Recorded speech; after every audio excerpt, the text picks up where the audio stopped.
Hello, internet world. Hello, Patreon peeps.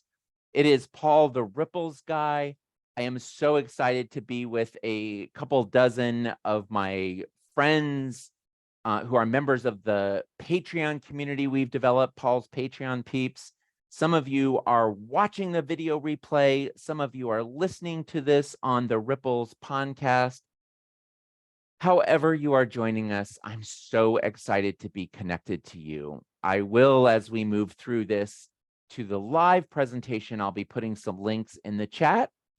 And if you're listening or watching this, please look for those links to show up in the notes, the liner notes of the video and or the recording. And if you don't see them, Google the Ripples guy and say, Paul, you forgot this, and I will get it to you quick. We have a tradition here of mimicking the Pebble Boulder Ponder, that format that we use in the weekly Ripples emails I send out. And the Pebble in this situation, instead of it being a tiny little quote, is going to be a resource that I'm using in my work or life. And a boulder is an activity that I'm using professional or personally. And then Ponder is the meat of our content. The Pebble today is Rainn Wilson's book, Soul Boom: Why We Need a Spiritual Resolution. And I will quickly tell you, Rainn Wilson is an actor. You may recognize his name from The Office. When he started getting successful, he was motivated in part by his Baha'i faith, and in part because he's just a groovy, awesome fella, to take some of the money he was making and gather some of his friends who worked in the biz, and they created a production company called Soul Pancake. And if you remember Kid President, that was an example of some of the cool content that they developed that went super, super viral back in the day. And he has written this book called, and I'm pasting it in right now to the chat window, Soul Boom: Why We Need a Spiritual Revolution. I don't know that I'm super recommending the book. For me, it was a fun, interesting story of somebody who really believes we need a spiritual revolution, that there's a lot broken in society right now. And he lays out not exactly what I would call a religion. I know that word has problematic connotations for some people. And he's really not trying to start a religion, but he uses the term spiritual revolution and lays out some precepts and talks about what he thinks some organized religions are doing really well, and maybe some areas that we need help with.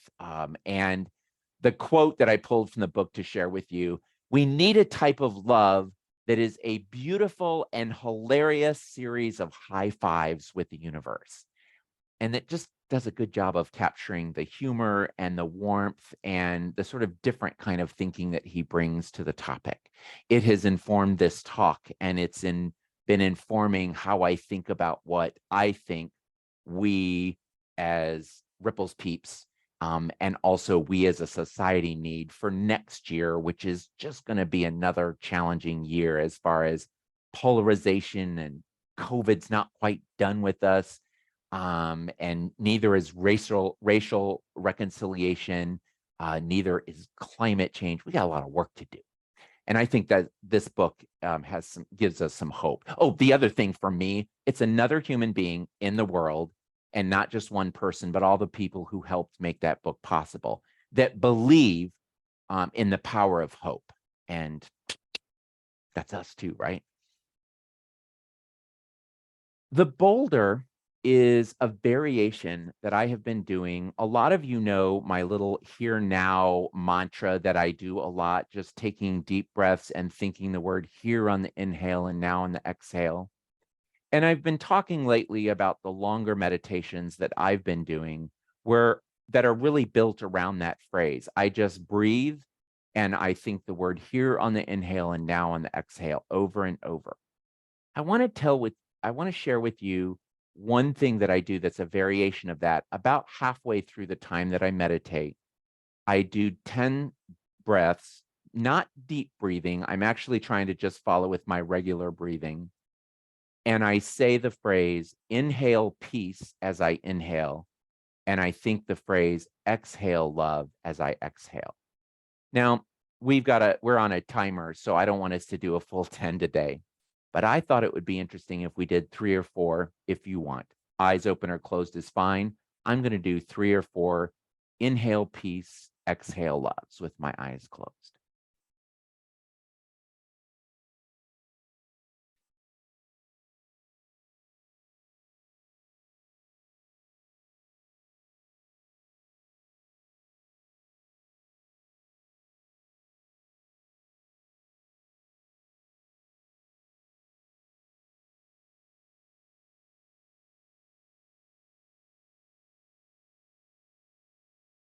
Oh, it works. It works even when I'm in the middle of a Zoom and I'm a little energized and nervous for good Zooming. And I'll tell you, for me, it has really worked to think inhaling peace and then sending love outward. But sometimes I accidentally do it backwards, and it turns out that's pretty powerful as a variation too.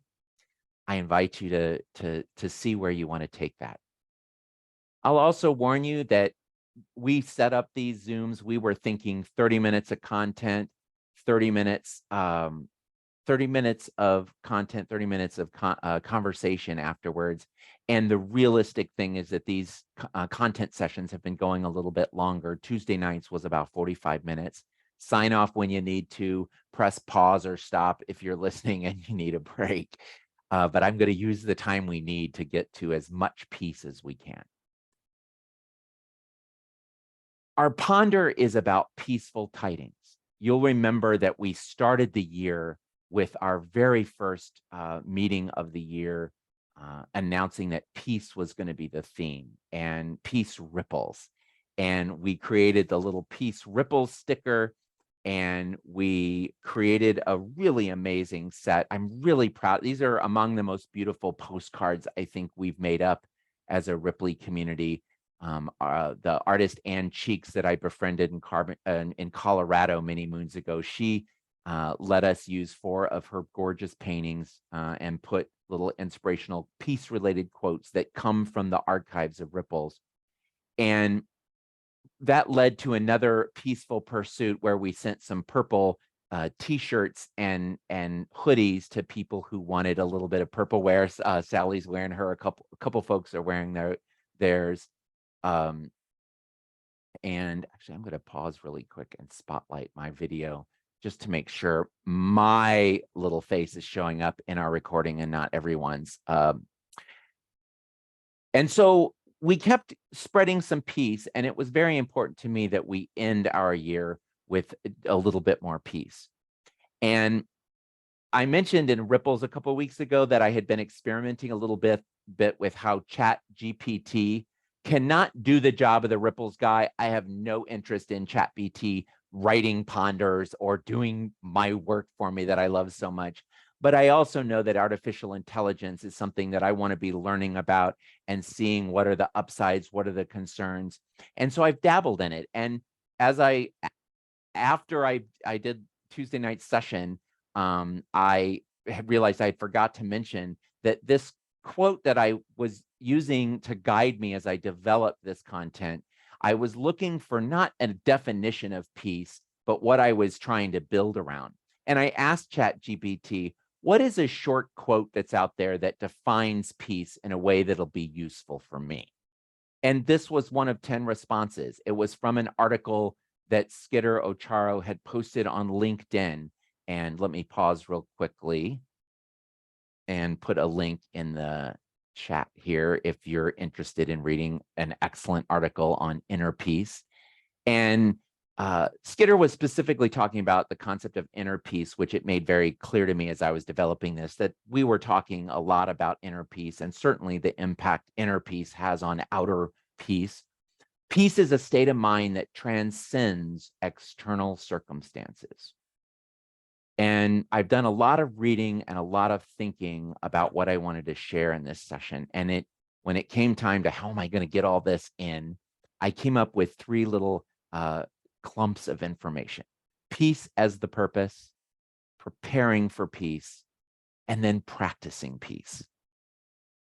And peace as the purpose. It occurred to me that we need to start, besides sort of defining what we're talking about, um, as we go into the holidays, which is an often stressful period, as we continue to grapple with all kinds of chaos and stress and heartache and in the world, in our lives and in the world, that it is true that I think a lot of us say we want peace. And I found myself wondering why. What to just reflect on the question for myself, why do I want it? And I'll ask you, if you want to type something into the chat or write something down for a minute, answer what may seem like an obvious patient. Why do we want more access to more inner peace, or access to maybe more consistent peace in our lives? What do we get from that?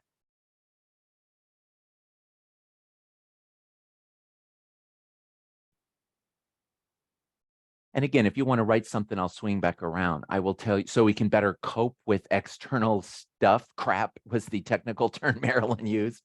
To be able to interact with the world as our best selves. Very, yeah, really useful. I found myself thinking about what the benefits are to peace, and what I found myself thinking about more. I would have a more spacious, I would have more room in my psyche, in my schedule, in my day, and that it would feel lighter. Allison mentioned something. My physical health is better when I have less stress, and for me, peace is a lack of stress. That's great. I can Candace kind of talked about the rippliness. If I am peaceful, I can express to those I come in contact with. Stability and not getting pulled. These are fantastic. More harmony within ourselves and within others. These are all awesome. I asked the question in part for us to think about what is our inspiration, what is our motivation for pursuing this. And I want to add one more for you to consider. Peace as a goal in itself. Peace for peace's sake. An intention to be peaceful so that I can be peaceful. So that peace. Knowing that it is not always immediately accessible, and yet knowing, I think, that peace is something that is there all the time. It is there all the time. It sometimes feels elusive. It sometimes doesn't seem accessible. And we're going to talk more about that in a second. But setting an intention at the beginning of the day, at the beginning of the week, peace is a purpose for me in this time, in this place, might help guide us towards doing things, thinking things, feeling things that will help cultivate peace, and maybe consciously stepping away from things that we know, if we've got peace as one of our top, or maybe our top priority intentions for the time that we're planning, maybe that we know, hey, this thing is possibly or probably not going to help me cultivate peace. Do I need to rethink it being on my list? Do I need to change how I approach it? Paving the way for peace, knowing that we can't necessarily make peace show up when we want. There are some things that we can do to pave the way for peace. And I divided this into 3 sections: decluttering our environment, decluttering our calendar, and decluttering ourselves, body, mind, and spirit. Paving the way for peace creates the conditions that I think it's more easy for us to sink into deeper and deeper states of peace. And when I say decluttering your environment, I thought of the space around you. We know there's tons of research that suggests that one of the challenges that happens when people cycle into burnout, when people cycle into depression, when people cycle into overload and feeling frazzled, is they tend to have less time, capacity, bandwidth to take care of the space around them. So things get a little messy, and that stresses them out further. And then they end up feeling more stressed. They have less time, energy, and bandwidth, and things get messier. And there's a great TED Talk. Somebody reminded me of the name of the person in Tuesday night section. I think it's Casey Davis.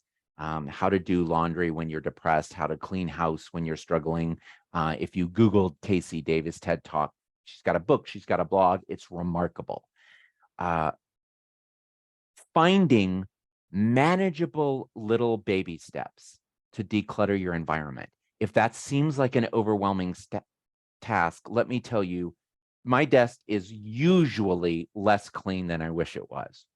When it gets to a point where it's affecting my peace, I usually don't say, I need to clean up my desk, because I know that's a guarantee that it will be 3 weeks before I clean up my desk, because I'm a big procrastinator. I say, what's the smallest thing I can do? I will almost always turn it into a game. If I'm in my afternoon Candy Crush mode, where I give myself a nice chunk of time to play Candy Crush and I've got a messy desk, I'll say, why don't you start playing the game here, play a couple games, and then for every round you play, put one thing away, just one, maybe two. And I'll tell you, at first, it doesn't make a big difference and it doesn't feel that productive, but it only takes a second, so it doesn't matter. But then pretty soon, I start noticing things look better, and I start putting 2 or 3 or 4 things away instead of just one. I sometimes lose little cheats and points that are timed in the game because I've gotten lost in a different game, and I always go, oh, darn it. And I'm like, oh, look at me. That was awesome. I'm so glad to sacrifice a Candy Crush cheat for a little bit more peace and a little bit more calm. And there's a room that's part of the little Ripples complex here that is, I call my serenity room, and in theory is this peaceful little space for me, and is often chaotic because it's also my packing room when I'm heading out on the road or coming back. And sometimes after a trip, especially 2 trips in a row, it's chaotic in there. And my rule is, I never set up, I'm going to spend a half hour cleaning it up, because I just resist it. I say, today, every time you walk by that room, on the way to the bathroom, on the way to get your morning Diet Coke, on the way to refill your water, on the way to get your steps in because your Apple Watch, one thing. And at lunchtime, it usually doesn't look a lot different, but very often at the end of the day, it looks fabulous, because at some point, it's been easier for me to keep on cleaning than to stop. What little baby steps might help you to just declutter a little bit? And the other thing about your environment is, I do want to say that that includes the people you're around, and to just be aware that there are some people that bring peace into your life and some people that bring chaos into your life, or make it harder for you to access peace. I'll say it that way. And I don't think it's necessary for you to eliminate those people from your life. In so many cases, you can't. It's your boss, it's your kid, it's somebody you care about, and they drain you a little bit or a lot. My suggestion for decluttering your social environment is, can you spend fewer minutes next week with people who make it harder for you to access peace? And can you purposely and mindfully and joyfully, right, Sister Joy, joyfully spend more minutes next week with people who make it easier for you to access peace? Decluttering your calendar. And this is, if you don't have a calendar, if you don't keep a schedule, if you just think of decluttering your time, and clearing things out, doing an assessment of your calendar, your schedule, or the time and how you're spending things.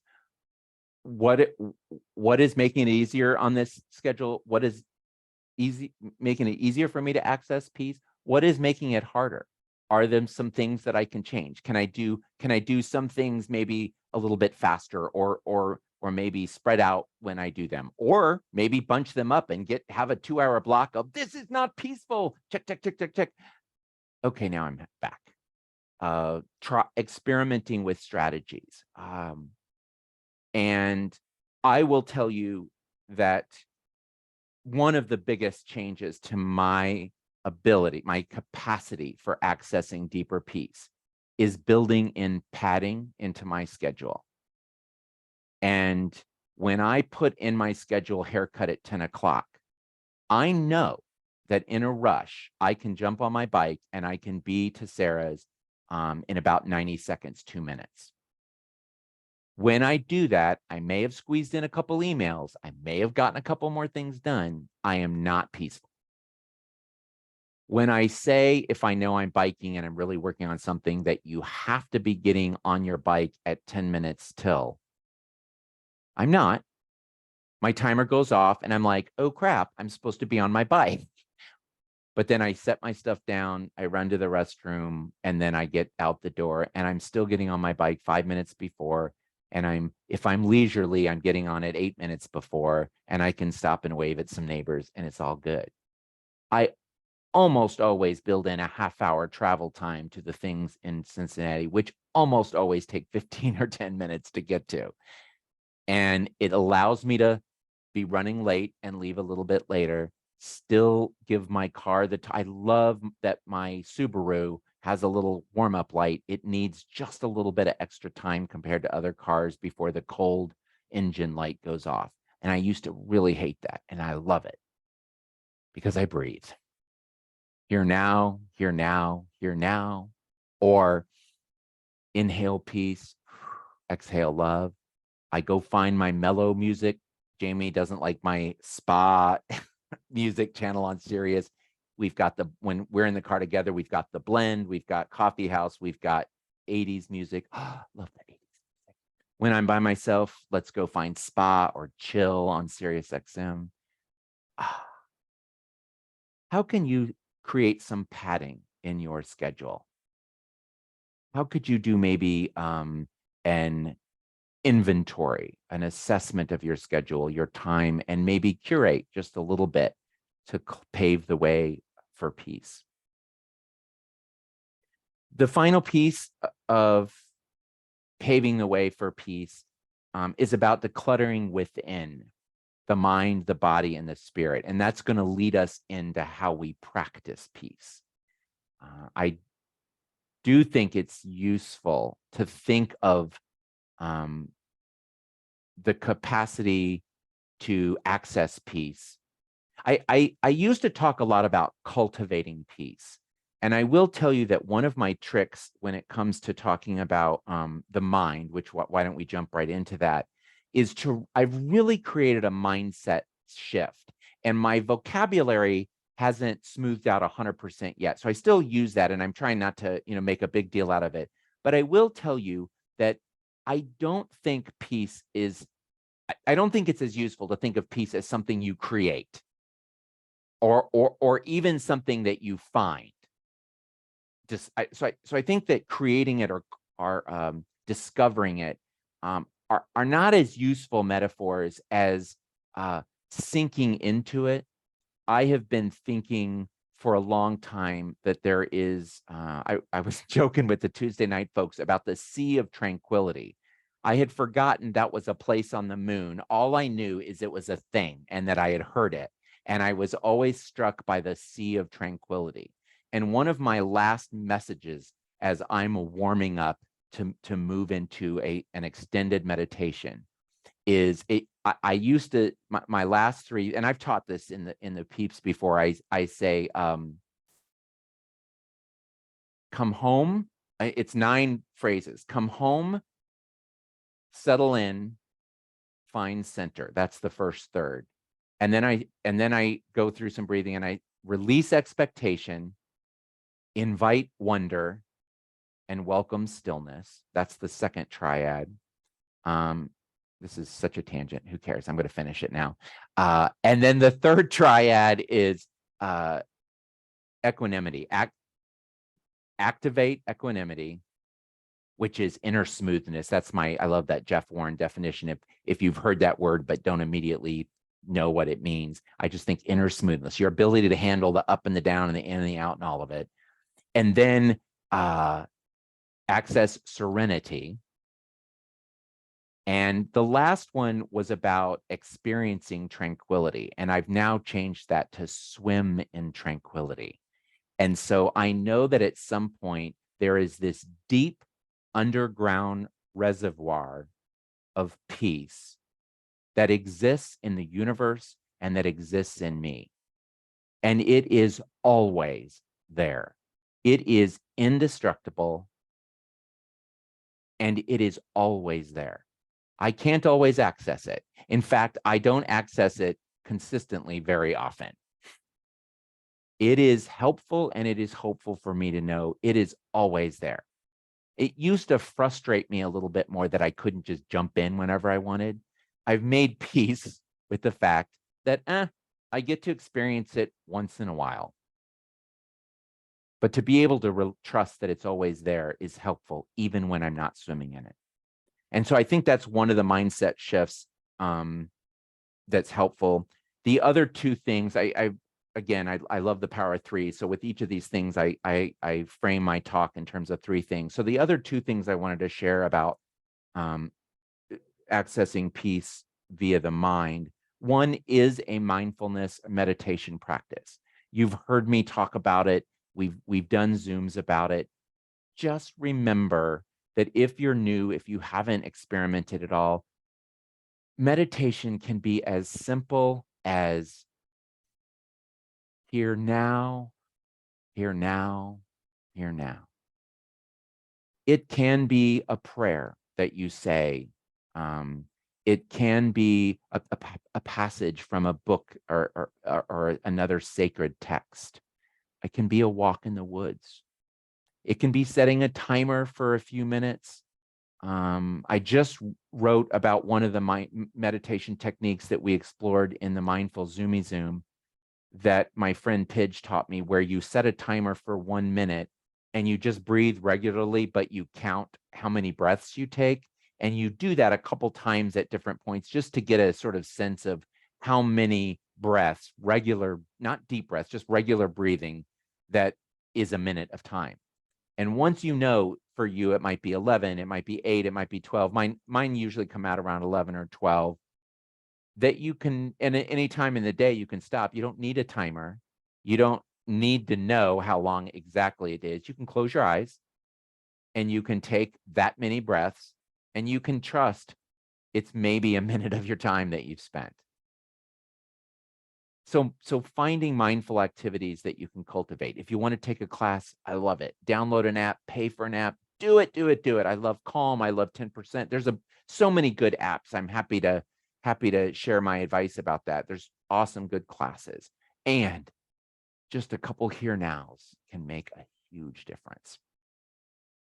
And then the third one, that's a sort of mental trick that I hadn't realized I use a lot, and that is zooming out. Not zooming. I mean, zooming can be peaceful and awesome too, but I mean the metaphor of zooming out, both in terms of space and in terms of time.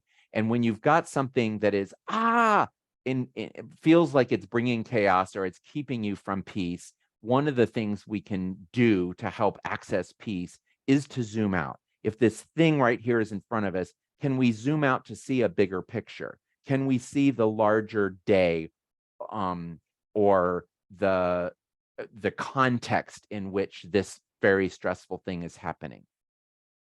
Some of you remember, will remember the Zoom where I talked about being in the hospital with just a big yuck, and I was not allowed to take my migraine medication, and I had several days of really having a pounding headache.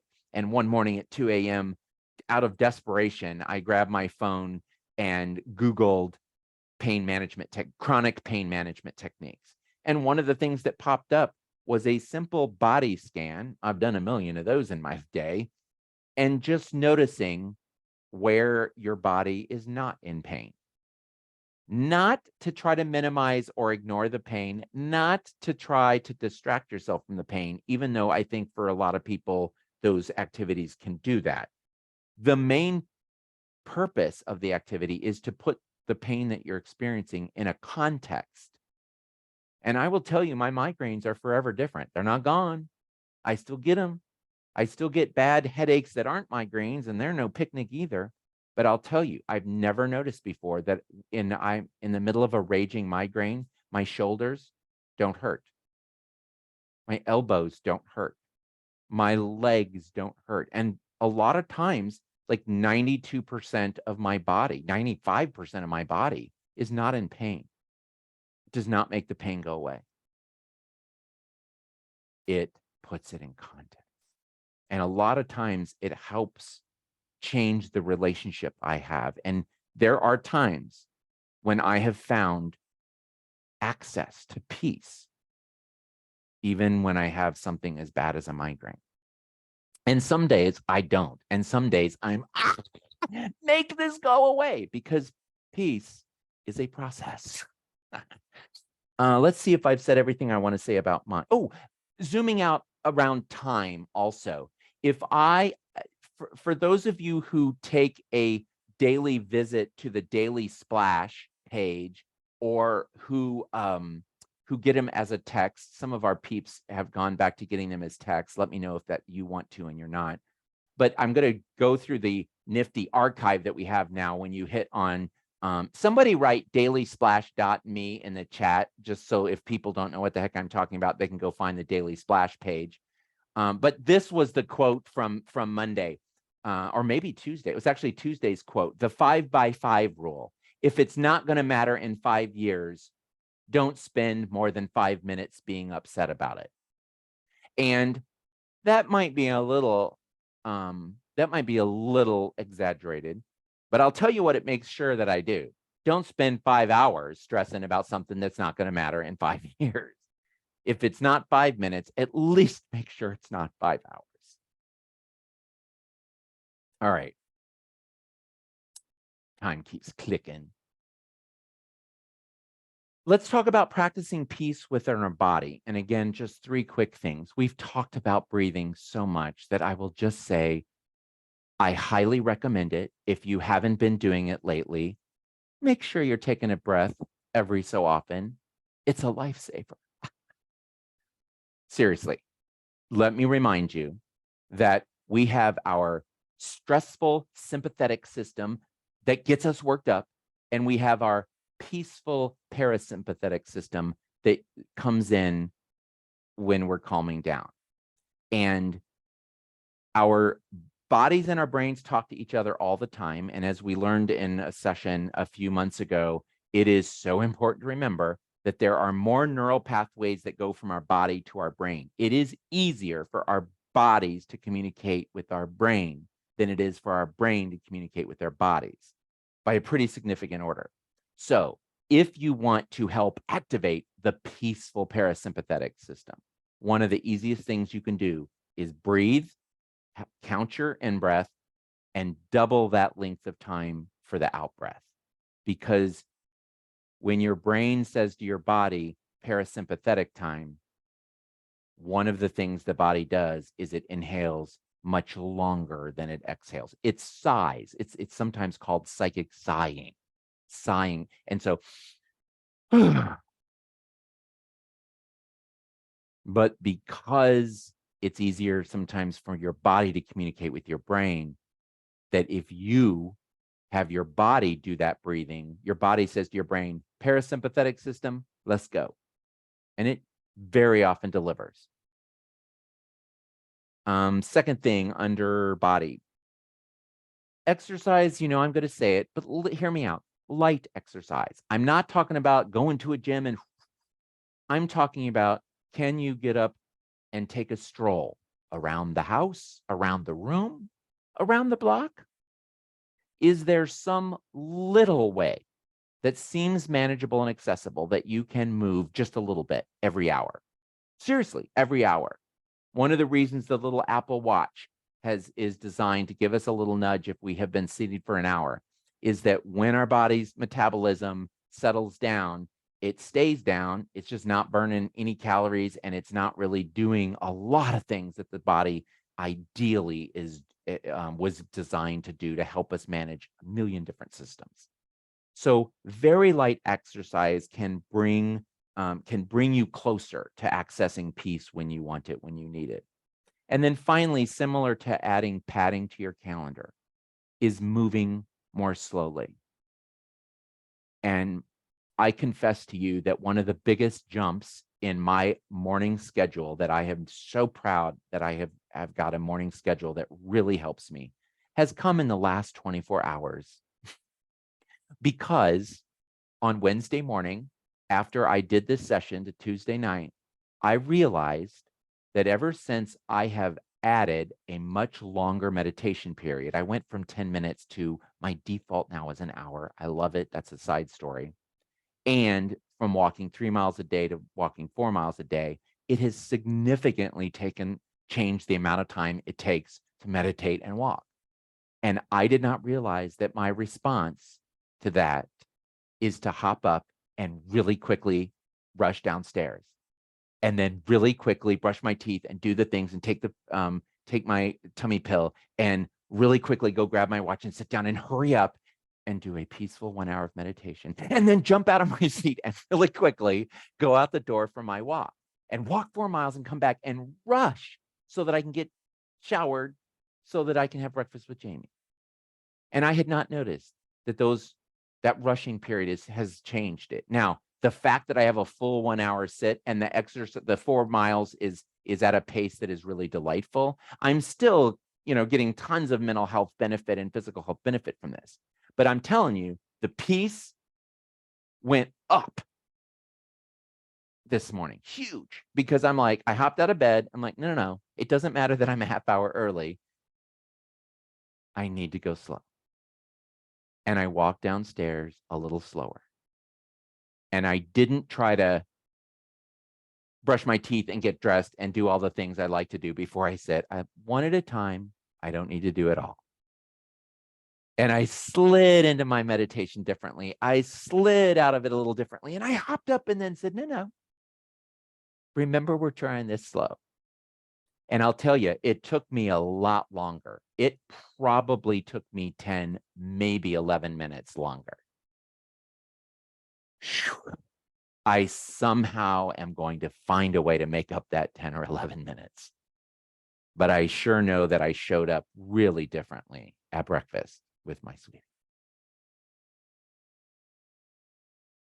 We're doing pretty good on time, actually. We've got spirit.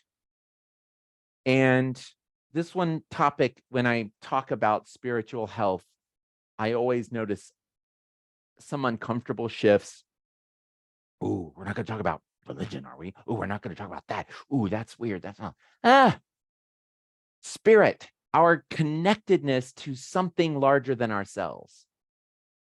So many folks have found a way to develop and enhance and deepen their spirituality through organized religion.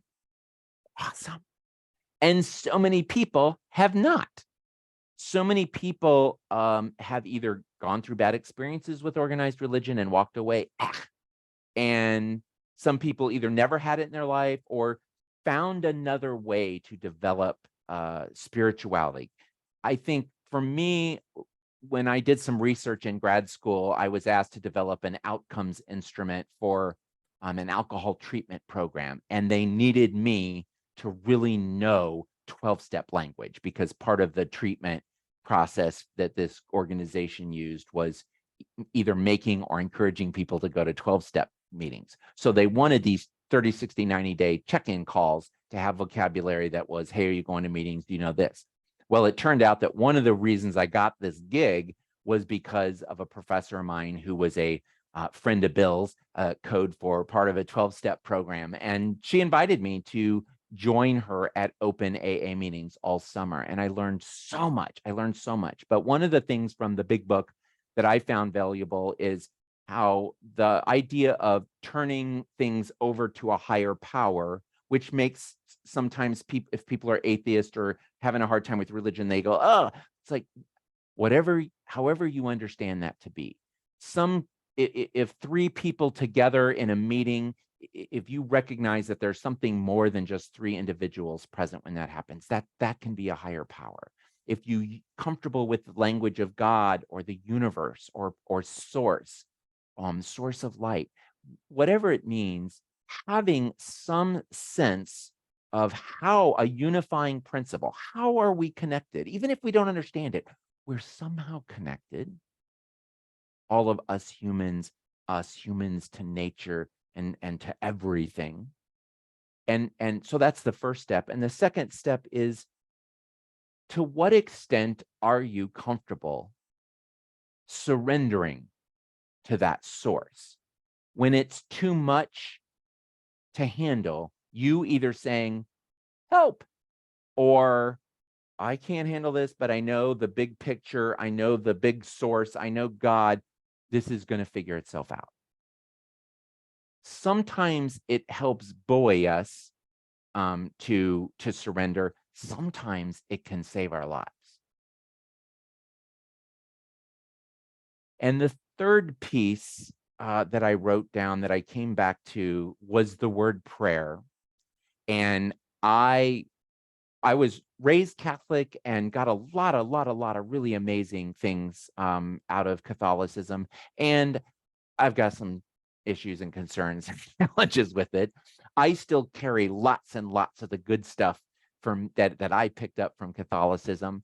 And Anne Lamott, the writer who writes about writing and spirituality and lots of other things, one of my favorite books of hers, and it's hard because she's written a gazillion books and I have lots of favorite books of hers, but the book that is about prayer is called Help, Thanks, Wow. And she says those are basically the main three prayers that you need to be a spiritual human. Help, I can't handle this.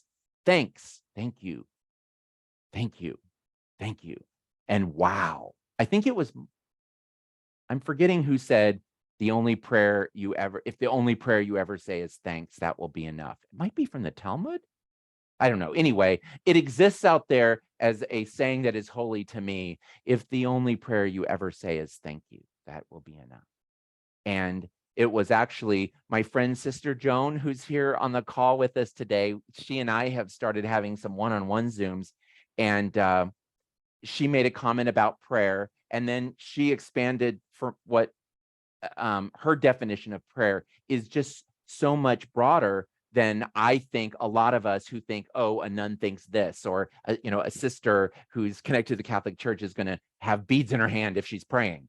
And it was really fun and enlightening that she was using all kinds of examples that including sitting in silence and not trying to think of a certain thing, but just being as a form of prayer. And ever since that conversation, I have noticed that I pray a lot. And I didn't know that. Oh, Meister Eckhart. Oh, thank you. I will tell you that Meister Eckhart's name popped into my head. This is so embarrassing. I will tell you what happens in my head when we are finished and off the air and not recording, because I don't want that. I'll have to bleep it out because I'm a silly boo-boo head. Hey, I had fantasies about sharing some more content in this session, and I know that time is precious, and I knew to kind of bracket it off here and say, hey, maybe we'll get to some of that in the informal chat section.